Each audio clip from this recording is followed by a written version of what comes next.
Enquête. Le gouvernement a donc adopté ce matin un double projet de loi dont nous parlions tout à l'heure sur la nationalité et l'immigration. Avant d'entrer dans le détail avec Jean-Pierre Chevènement, un exemple de la pression qui s'exerce sur la France. La région lyonnaise subit en ce moment un afflux d'immigrés clandestins venus de Roumanie par l'Italie et qui, dès leur arrivée, demandent à bénéficier du droit d'asile politique. Reportage Vincent de Guyenne, Christophe Vignal.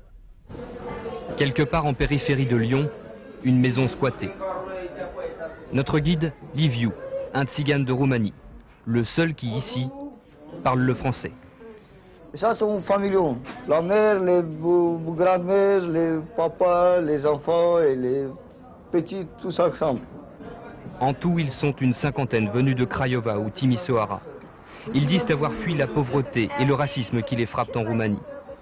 Ils sont entrés en France clandestinement. Il m'a dit que dans la Roumanie, jusqu'à ici, il arrivait avec un camion, grand camion. Il était métrant et après fermé et après je suis arrivé jusqu'à ici. Il a payé pour ça? Pour qu'il n'y en ait qu'à dire? Combien? 1200 marques par un perso. 200 marques, une fortune. Aujourd'hui, les enfants sont malades, nous explique leur père. Et pourtant, ils iront travailler. Travailler, c'est-à-dire faire la manche. Chaque mendiant récolte 30 à 40 francs par jour. Merci beaucoup, merci beaucoup. Pourquoi vous emmenez vos enfants? Les gens qui voient les enfants donnent pour les enfants, pas pour les adultes. Quand un adulte est seul, il ne donne rien. Retour au squat. Agitation autour de 3 hommes.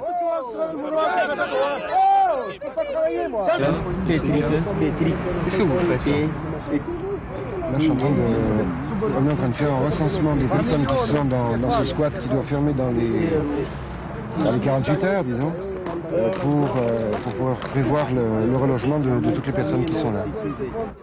Héberger tout ce monde en urgence, voilà le premier souci des associations et des autorités lyonnaises.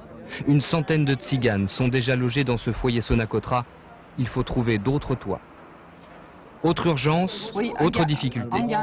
Slovaquia. Les démarches administratives. En camion? Pour demander l'asile politique, il faut passer un entretien à la préfecture, puis envoyer le dossier à l'OFPRA. En attendant, une autorisation provisoire de séjour est délivrée. Vous pouvez repartir, vous avez tout au papier. Voilà, là, plus de problème avec la police. Voilà. Il sera en règle, mais n'aura pas l'autorisation de travailler. La réponse de l'OFPRA n'arrivera pas avant plusieurs mois. Et cette réponse sera certainement négative, car la Roumanie est aujourd'hui considérée comme une démocratie. Tous les tziganes le savent. En réalité, ils viennent chercher du séjour, du droit au séjour, court, pendant lequel ils vont monter des petites affaires et rassembler des moyens qu'ils vont ensuite ramener en Roumanie, vendre sur les marchés, etc. Donc on est dans une économie qui devrait être traitée différemment.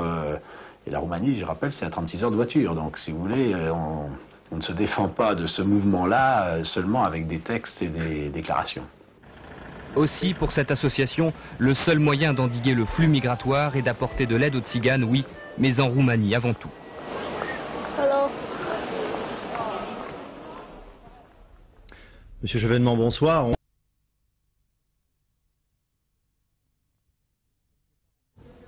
Quelque part en périphérie de Lyon, une maison squattée. Notre guide, Liviu, un tzigane de Roumanie, le seul qui ici parle le français. Ça, c'est un familion. La mère, les grands-mères, les papas, les enfants et les petits, tous ensemble. En tout, ils sont une cinquantaine venus de Craiova ou Timisoara. Ils disent avoir fui la pauvreté et le racisme qui les frappent en Roumanie. Ils sont entrés en France clandestinement. Il m'a dit que dans la Roumanie, jusqu'à ici, il arrivait avec un camion, grand camion. Il était métrant et après fermé et après je suis arrivé jusqu'à ici. Il a payé pour ça? Pour qu'il n'y en ait qu'à dire? Combien?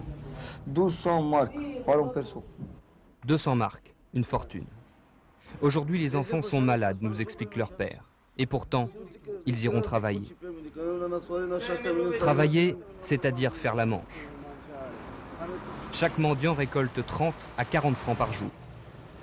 Merci beaucoup, merci beaucoup. Pourquoi vous emmenez vos enfants? Les gens qui voient les enfants donnent pour les enfants, pas pour les adultes. Quand un adulte est seul, il ne donne rien. Retour au squat. Agitation autour de 3 hommes. Qu'est-ce que vous faites là? Là, on est en train de faire un recensement des personnes qui sont dans ce squat qui doit fermer dans les 48 heures, disons, pour pouvoir prévoir le relogement de toutes les personnes qui sont là. Héberger tout ce monde en urgence, voilà le premier souci des associations et des autorités lyonnaises. Une centaine de tziganes sont déjà logés dans ce foyer Sonacotra. Il faut trouver d'autres toits. Autre urgence, autre difficulté. Les démarches administratives. En camion? Pour demander l'asile politique, il faut passer un entretien à la préfecture, puis envoyer le dossier à l'OFPRA. En attendant, une autorisation provisoire de séjour est délivrée. Vous pouvez repartir, vous avez tous vos papiers. Voilà, là, plus de problème avec la police. Aucun. Il sera en règle, mais n'aura pas l'autorisation de travailler. La réponse de l'OFPRA n'arrivera pas avant plusieurs mois. Et cette réponse sera certainement négative, car la Roumanie est aujourd'hui considérée comme une démocratie. Tous les tziganes le savent. En réalité, ils viennent chercher du séjour, du droit au séjour, court, pendant lequel ils vont monter des petites affaires et rassembler des moyens qui vont ensuite ramener en Roumanie, vendre sur les marchés, etc. Donc on est dans une économie qui devrait être traitée différemment. Et la Roumanie, je rappelle, c'est à 36 heures de voiture. Donc si vous voulez, on ne se défend pas de ce mouvement-là seulement avec des textes et des déclarations. Aussi, pour cette association, le seul moyen d'endiguer le flux migratoire est d'apporter de l'aide aux tziganes, oui, mais en Roumanie avant tout.